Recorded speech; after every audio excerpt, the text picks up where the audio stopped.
Lighter made in disciples, we LED by Christ. Tune in, y'all, we shining so bright. C.W. Stevens, he the host with the vision.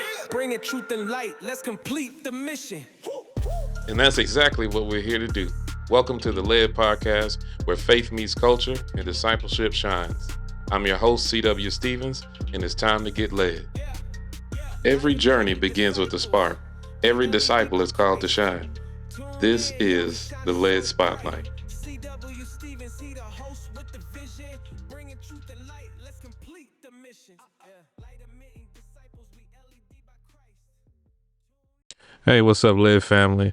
It's me, and I'm coming today straight from a season of retreat, a season of rest, a season of rediscovery, aka it's summertime. So that means one of my three vocations I'm off from. Well, I guess two of the three. And so this is a season where I really get to rest up.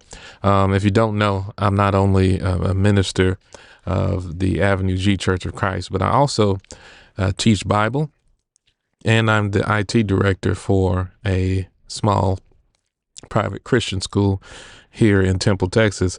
And I got some exciting news for y'all. I am now officially the head of the Bible department at the school in which I teach. If I had sound effects, there'd be a sound of applause right there. But yeah, so as I'm looking at this, this season that I'm in reminded me of the sabbatical that I had taken it was either the end of July or August, beginning of August in 2024. And I had stepped back from the church rhythms, and I wanted to seek clarity. I wanted to receive renewal. And today I want to just take you through that journey and invite you into a practice of simplicity. Not just rest, but meaningful space with God. It's not just, okay, this is a time for me to be lazy, but it's a time for me to have meaningful rest with God. You may be asking yourself, how is it that a minister, the guy who gets up and preaches every Sunday, can just be like, hey, I'm out? Well, it doesn't quite work that way, and it didn't work that way. I'll be honest with you. Before I started to attend seminary, I had never heard of a sabbatical. And whenever I was in seminary, rather, I had a professor by the name of Dr. Alan J. McNichol, and I had a professor by the name of Jeff Peterson, who I think they both took a sabbatical, and I didn't know what it was. I asked about it. I heard, you do 7 years, you get a year off, and this is this time for writing and studying and getting closer with God. And so I totally had forgotten about the practice, really. And being in the season that I was in, I was trivocational minister, trying to work so that I could pay off my Master of Divinity degree that I was working on from Lipscomb, and while also at the same time supporting my family. And then my wife, she started up her schooling after I finished mine, and so I continued that to do that, to supplement income and such things, because she had stopped working for a moment while she was going to school. And so, to be honest with you, while going through all of that, man, I got burnt out. I had reached a point to where I was just like, man, I don't have anything left. There's nothing left for me. I was having writer's block most of the time. I had the pressure from the outside, pressure from within. And I remember taking a course with Chris Miller, one of the professors at Lipscomb, and we had learned about what it meant to engage in the Sabbath, and how Sabbath, that Hebrew word Shabbat, means to stop. And I said, man, I think I need this, because I mean, I was really going through it, man. I had started having panic attacks, man, and I was just full of all kinds of anxiety. And so I got to a point in which, I was like, man, I don't want to be, and there's nothing wrong. Don't get me wrong. I'm not poo-pooing on you if you take medication, man, but the medication wasn't for me.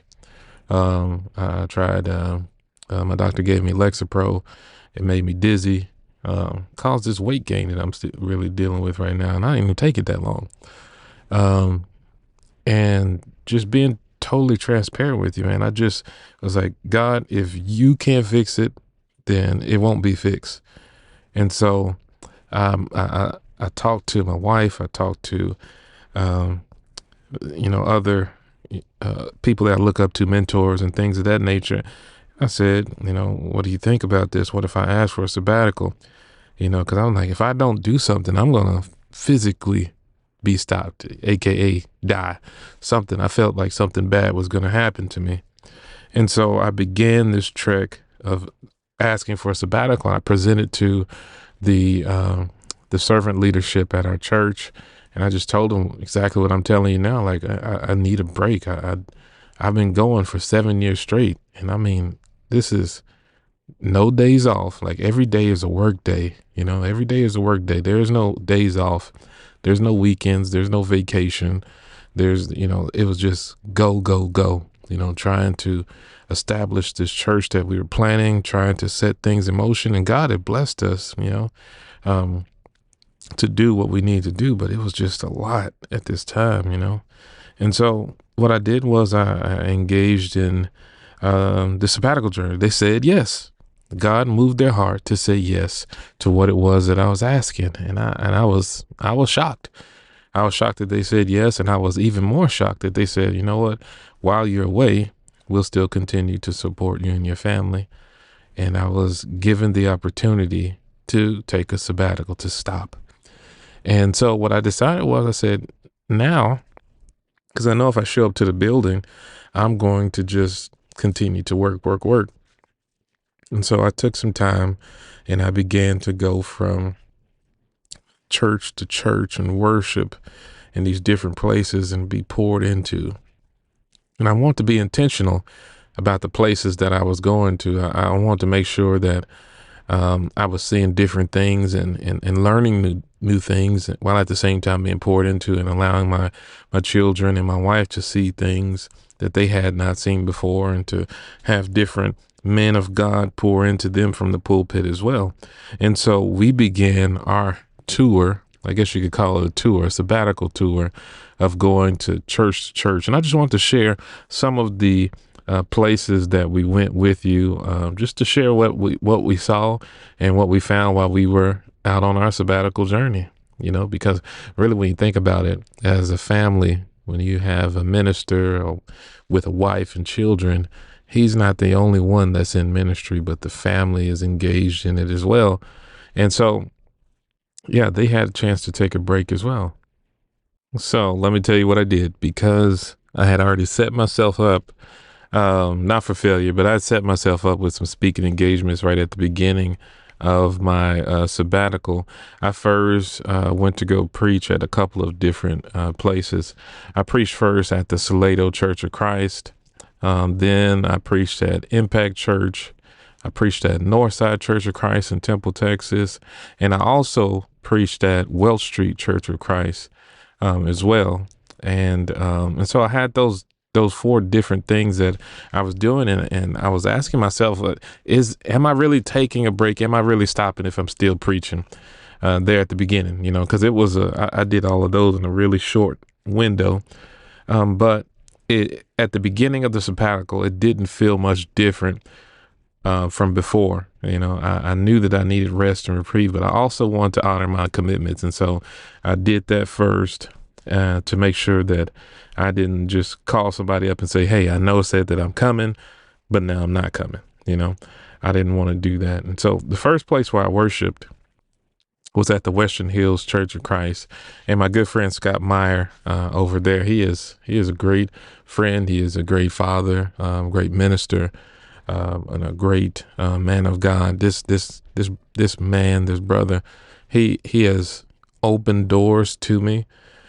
He has allowed me to meet people that I never thought I would meet. He's taken me to go have lunch with Rick Ashley and just pick at his brain and get wisdom from him. He's opened the door for me to preach at his church, and we've shared life together. We've truly been able to. I think we've grown together. I think that we have learned together. I think that we have done some great kingdom work here in the city of Temple, Texas. And so I didn't tell anybody before I was coming that I was coming. So I just showed up at Western Hills and to hear a word from God. And so Scott, he starts preaching this message, and he's talking about his title of his message was Interrupted, Embracing the Unexpected like Jesus. And in this sermon, I heard many things from God. But one statement that stood out the most was, we are created in his image, yet we try to create God in our image. This is what Peter is trying to do now. Now, I probably didn't get it and write it down the same way that he said it. But it gave me pause as I reflected on whether I was truly allowing God's will to shape my own will, or to shape me. We often get so bothered when God doesn't move and act like we want him to. And we don't at times consider if it's our standard that's not being met against God's. And so he's talking about Jairus and Jesus, how he was interrupted, yet God's will was still accomplished without complaint from Jesus. And I reflected on that, and I saw that in ministry, we are sometimes called to be visionaries, right? And I believe it's crucial to take time to examine our visions and whether or not they are successful in the world's eyes, to see if God is still in the vision that we have. And so the takeaways from the message that I had, you take up your cross when you choose the difficult right over the easy wrong. And the second one was, you take up your cross when you serve others. And so I got that while we were visiting there, and I got to see people that knew me, and I knew people. There are people that attend Western Hills that also were employed at the school that I teach at, and are employed at the school that I teach at now. And so that was a good start to the sabbatical tour. Now, this next point in my sabbatical tour, I went from a predominantly white congregation to a predominantly black congregation in Fort Worth, Texas. And this is the East Point Church of Christ.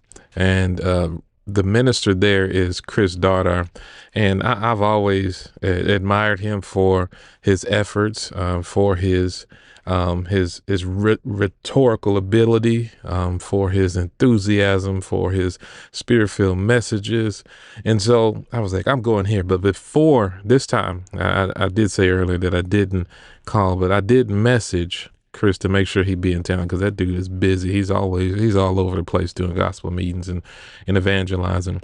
And so I made sure that he would be in town.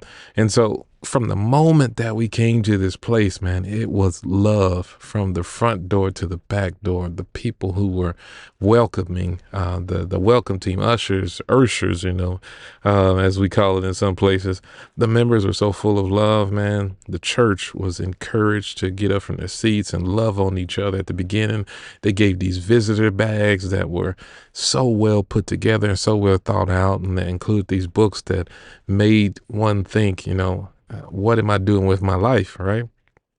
And so as we continued to worship, man, it was just so spirit filled. The worship team that they had, man, they were on point.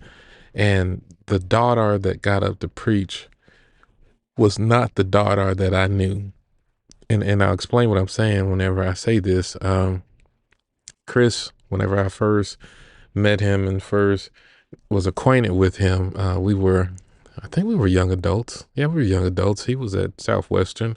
I was working the youth ministry at 10th and M Church of Christ in Temple. And he came to preach at one of our youth days. And man, he was on fire and presenting the word, like old school. He's literally probably preaching 2 decades at that point.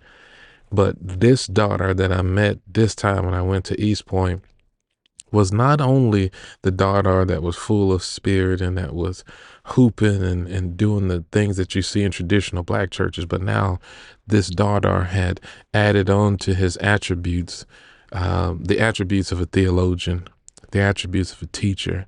And man, I enjoyed it so much, man. I enjoyed it so much. The sermon that he preached was, I know I've been changed. And the lesson text was 1 Corinthians 3. 16 through 17. And man, and I got to say, it was the best introduction to a sermon that I've ever heard. If it's online, I don't know if it is or not, but it was around August 18th, somewhere around that time in 2024. So if it's online on YouTube, go check it out. It was a great sermon.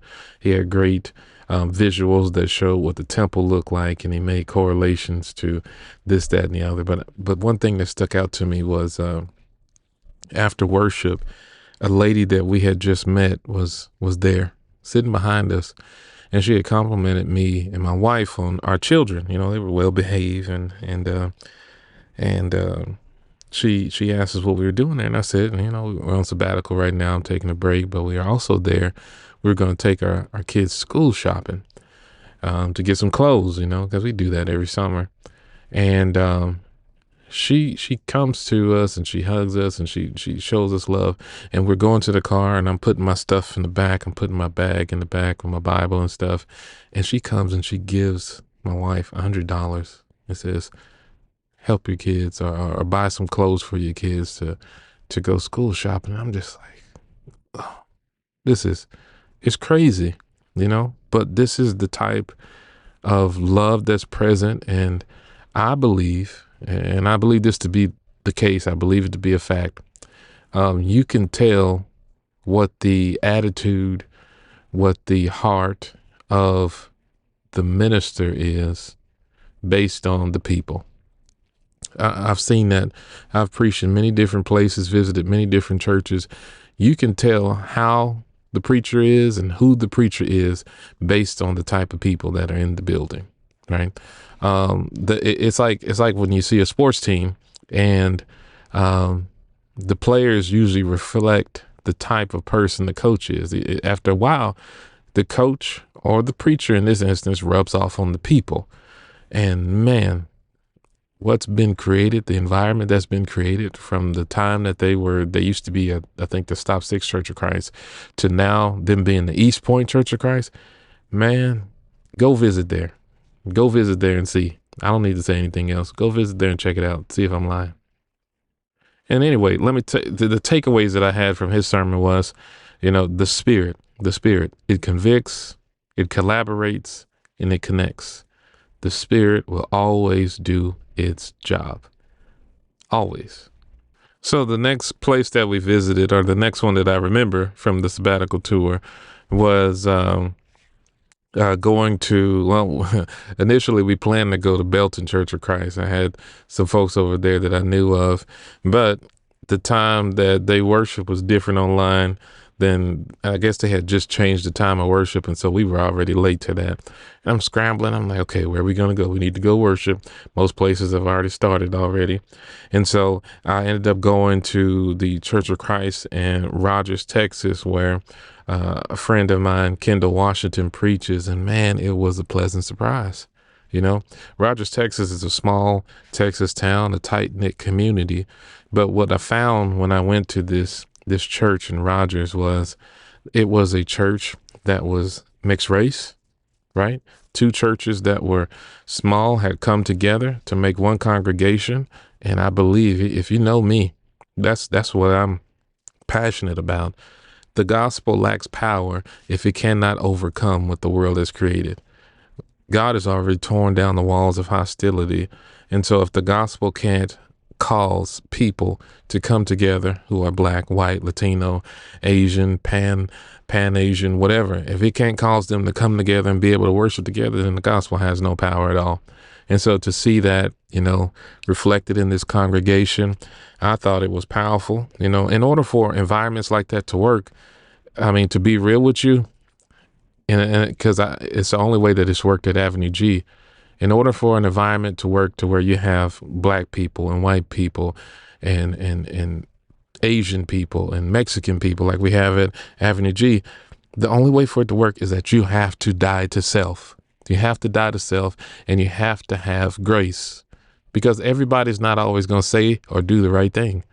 There's going to be something said or something done that is going to cause offense. That's going to make people mad, upset, sad, whatever. But as Peter tells us, love specifically agape love, covers a multitude of sins. It doesn't forgive sin, but it covers it up, so it creates an environment so that love can thrive and the relationship that needs to be present in the church can be present. And so I saw this whenever we were at Rogers at the Church of Christ there with Brother Kendall Washington. And wouldn't you know it, he was preaching on baptism. He said his title was, "Is One Baptism as Good as Another?" His lesson text was taken from Acts 19, 1 through 7. I've heard that text many times before. And but on my sabbatical journey, I was trying to, every time I heard a sermon, because I had this thing about me, and preachers do this, I know. When I hear a sermon, I hear it differently than what I did before I was a preacher. And so the whole time I was on sabbatical, I was trying my best to hear something new from God, something that I hadn't noticed before, that will be a benefit for myself and for others. And so there was something new in Acts 19:3 that gave me pause. It's the portion where he says, he said to them, "Into what then were you baptized?" And so they said, "Into John's baptism." And I had to admit, I had gone into my spiritual discipline of Lectio Divina, right? And the 5 steps of Lectio Divina are preparation, reading, meditation, prayer, and contemplation. And I won't go into all the details, but I just started thinking about that. Into what baptism? And so I meditated on that for the whole week. But I was chewing on that question. Into what? Into what? Into what then were you baptized? And I appreciated the callback to the simplicity of the gospel whenever I was at Rogers, but I couldn't let go of this question. And so my translation came out similarly. I went and translated in the Greek. This is not part of Lectio Divina. It's just something that I got to do. And it said, "Into what then were you baptized?" And they said, "Into John's." My translation didn't lead me into much, but I began to ponder more about the question at hand. And I realized something as I came out of it all. And I finished with the pericope. I found the need for good questions and engaging Bible study, right? And so there's an open-ended question in this text, right? And this led me to think about how I can be transformed by this in my ministry. Am I only proclaiming the gospel and not revealing it, right? Am I not undressing it so that it can be seen in its marvelous glory, right? I get to teach at this Christian school in Temple. And one of the highlights of being there is being able to present the truth of God and little breadcrumbs across the week, right? Across the day, across the week, across the quarter, across the year. And as I go along, I get to see students, their light bulbs begin to go off and it shines brightly. And so seeing someone come to know the truth of God through this gentle guidance and nudging is fulfilling to me. And so I began to ask myself, are we asking thought-provoking questions and then allowing for a response within the hearts of our church members? They already know that you know and have studied, but to give space for the Spirit to reveal what was previously concealed is not of this world, right? Jesus does much of the same whenever he asks the question, "Who do men say that I am?" And he allows them to state many answers without calling each wrong answer wrong. And then he leaves room for everyone to ponder the statements that he's just asked of these fellow disciples. But when God reveals the answer to Peter, it opens the door for God's Spirit to be poured out. And I just have to thank Kendall Washington for reminding me of this truth on my journey. We often strive to do calculus and forget there are some who need to learn how to form numbers. And allowing them to form these numbers in their own time, in their own way, allows you to see the light bulb moments. And that's a beautiful thing to see. And that's what I appreciated from the Church of Christ in Rogers, Texas.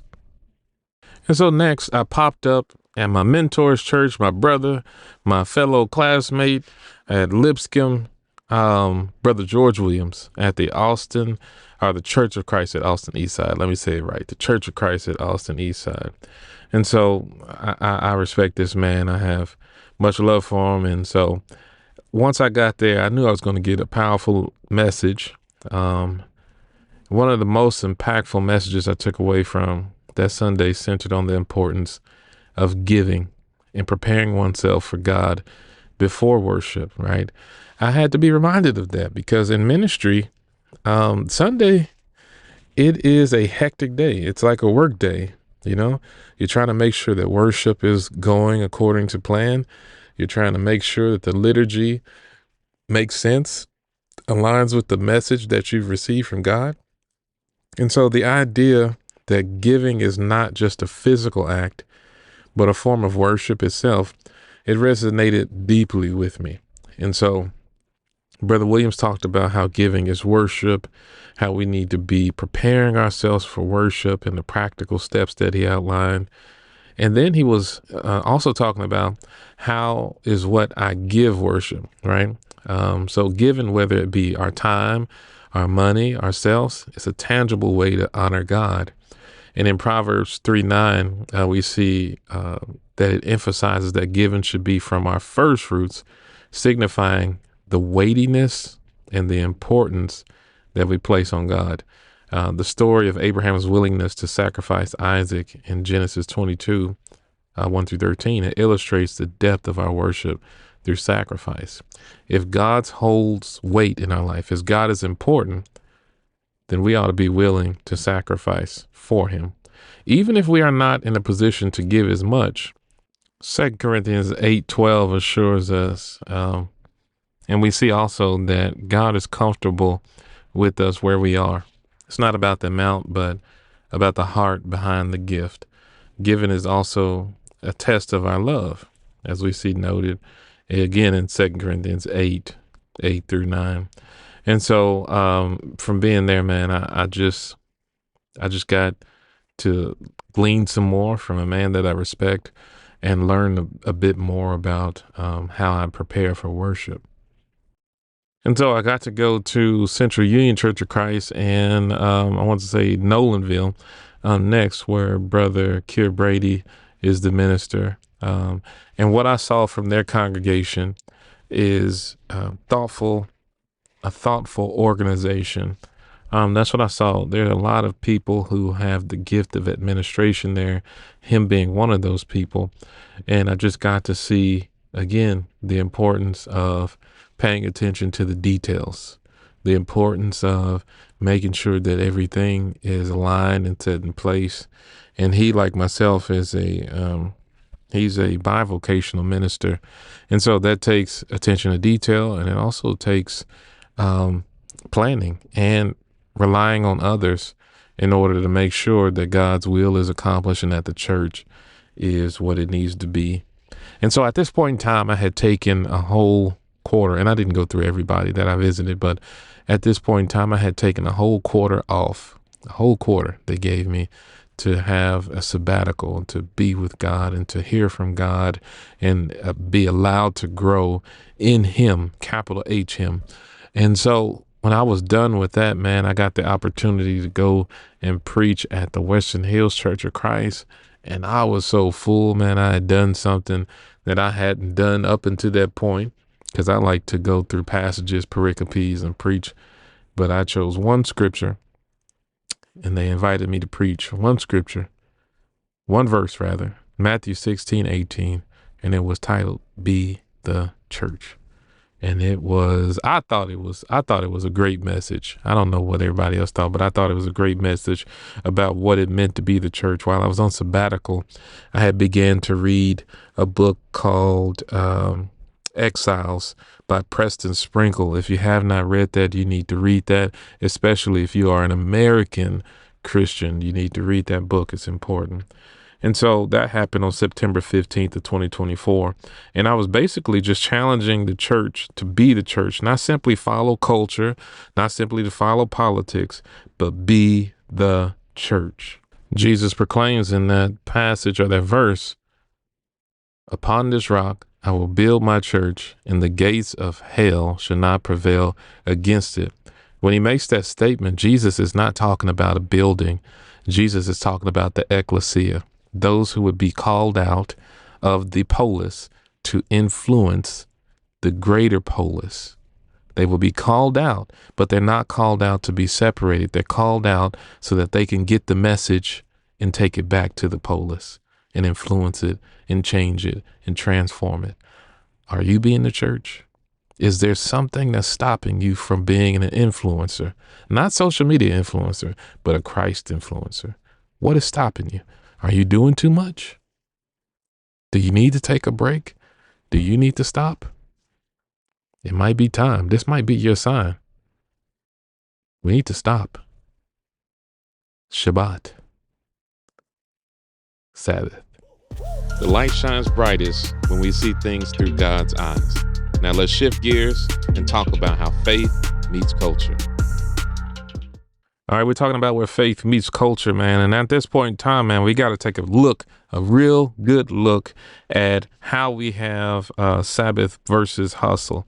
Modern life, it idolizes the hustle, the grind, this culture that says more output equals more worth. Again, I'm going to say it. We have a culture in which we live in that idolizes, makes a god of the grind, the hustle, and it teaches us that more output equals more worth. But is that really true? Is it really true? You hear it in music, you see it in movies, you hear it from the most successful people in the world today. What you will see when you look at musicians, when you look at movie stars, when you look at personalities that exist on TV and online, on streaming, whatever, you'll see that those people have sacrificed greatly in order to be where they are. And yes, they work hard, but at what cost, right? At what cost?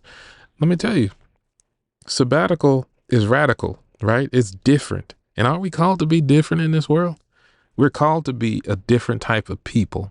I remember whenever I was a kid, I used to think about we're peculiar people, and I thought that we're supposed to be strange. And so when I was an early Christian, a babe in Christ, I thought, okay, then I'm supposed to be a little weird, you know.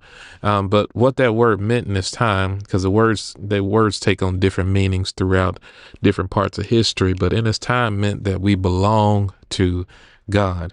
And if we're going to be radical, if we're going to be different, if we're going to belong to God, we need to realize that there are going to be times in which we need to resist the narrative. We need to resist the norm for this world and create space for God. There's not enough time that we spend where we just stop and say, okay, God, let me hear from you. Okay, God, I want to hear what you have to say. And so, as I look at this rhythm of Sabbath in the book called Sacred Rhythms by Ruth Haley Barton, we see that it's important that we get at least a weekly resetting of our souls. After hearing that first section, you may be saying within yourself, well, Chris, you're different. You're in ministry. You can do that. If I go to my job and tell them I want to take a quarter off, I can't take a quarter off. And you're right. It's different, but it's not. You see, there are 7 days in a week, right? Most people work 40 hours a week. Some people, salary workers, they have to work more. But there is at least 1 to 2, maybe even 3 opportunities that you have off. What are you choosing to fill those off days with? Are you choosing to spend those days with God? Or are you just filling them up because the world tells you need to be busy all the time? You need to be doing, you need to be going, you need to be hustling, you need to be grinding. Look, God has given us the time that he has given us. When this life is over, it's over. The people at your job, your supervisor, your boss, I don't care how much they fawn over you and tell you how great you are, how many times they pat you on the back. If you were to drop dead tomorrow, they'd have somebody there in your place next week doing the same thing. But you know who loves you better than that? God.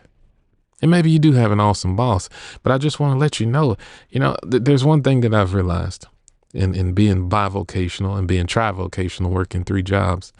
Man, I don't think that in 10 years, 10, 15, 16, 18 years when my kids are adults, I don't think they're going to look back and sit around with each other and be like, I sure am glad dad worked all those jobs. I sure am glad that my daddy was so tired that he didn't have energy to do anything else whenever he came in the house. I don't think they're going to look back on that. And then most importantly, not even just from a father perspective, a parent's perspective, I don't think that we really take into consideration the fact that what we accomplish on this earth, it really doesn't mean much for long. Some of us may be blessed to live for 75, 80 years. And you're like, man, I'm trying to build generational wealth and I'm trying to do this and that. And I'm trying to make a name for myself. But man, give it 40 years after you die. Not many people remember you. But the thing that does last is your impact in the kingdom. That lives on. And as a matter of fact, it will be rewarded. And then to add on top of that, if we focus on making ourselves and preparing ourselves for what will be, that spiritual dwelling place that we will be with God in heaven, new earth, that won't be such a hard transition, will it? That won't be such a hard transition. And so you got a choice to make. Will you choose to hustle or will you choose to stop? Because when you stop, you realize it's not me that's been making the world move, but it's been God this whole time. The mission. So now we've seen how the world tells one story, but God tells another. Now let's hear from you in our next segment. You asked, now it's time for answers. This is God Questions, where we take real questions and seek real biblical truth. All right, the question that we have right now is simplicity self-deprivation? That is a good question. Is choosing simplicity actually is choosing simplicity actually spiritual consumerism, or am I denying need? Spiritual consumerism. Let me think about that for a minute. Is choosing simplicity actually spiritual consumerism, or am I denying a need? So this is how I'm taking this question. I'm thinking just by the mention of consumerism, like them meaning like it's a fad, like it's something that's trendy for a while and then fades away. Something that is vain, empty, right? I don't think that